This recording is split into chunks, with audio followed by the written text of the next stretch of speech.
কানপুরে এ যেন সেই চিরচেনা সাকিব, সদা হাস্যোজ্জ্বল চনমনে, গোটা দলেরই মধ্যমণি। হাসলেন, হাসালেন, প্রথমে রানিং, এরপর খেললেন গা গরমের ফুটবল।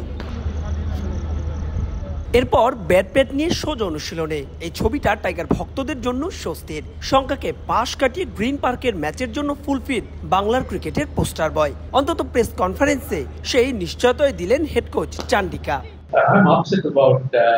সাকিব আল হাসানকে নিয়ে কোনো অনিশ্চয়তা নেই। আমি ফিজিও কিংবা অন্য কারো কাছ থেকে তার ইনজুরি নিয়ে কিছু শুনিনি। সে দ্বিতীয় টেস্ট খেলার জন্য আমাদের বিবেচনায় আছে। চেন্নাই টেস্টে আমি তার পারফরমেন্স নিয়ে হতাশ নই। গোটা দলের পারফরমেন্স আরো ভালো হতে পারত। আমি নিশ্চিত সে জানে তার পক্ষে আরো ভালো পারফর্ম করা সম্ভব। তার সামর্থ্য আমরা সবাই জানি। আমার মতে দ্বিতীয় ইনিংসে সে ভালো ব্যাটিং করেছে।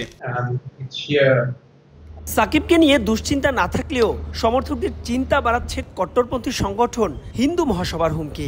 যদিও বিষয়টি খুব একটা আমলে নিচ্ছেন না হাথুরু, বরং তার কাছে বড় চিন্তার কারণ ব্যাটসম্যানদের ব্যর্থতা।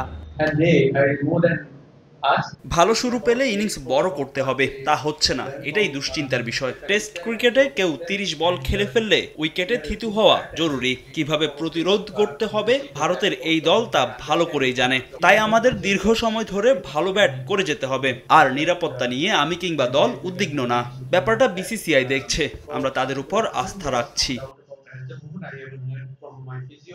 প্রশ্ন আসলো কানপুরের ওই রহস্যময় উইকেট নিয়েও। তাই তো একাদশ নির্বাচনে সময় নিতে চান টাইগার মাস্টারমাইন্ড। তাই জুলকে নিয়েও দিলেন ইতিবাচক বার্তা।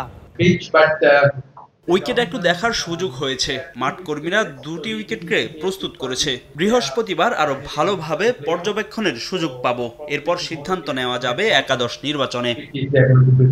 গ্রিন পার্কের ইতিহাস বলে ম্যাচের ফলাফল নির্ধারণে বড় ভূমিকা রাখে প্রথম ইনিংসের ব্যাটিং। তাই তো টপ অর্ডারের কাছ থেকে সেখানে বড় স্কোর চান চান্ডিকা হাথুরু সিংহে। মাহবুব রিমন, সময় সংবাদ, কানপুর, ভারত।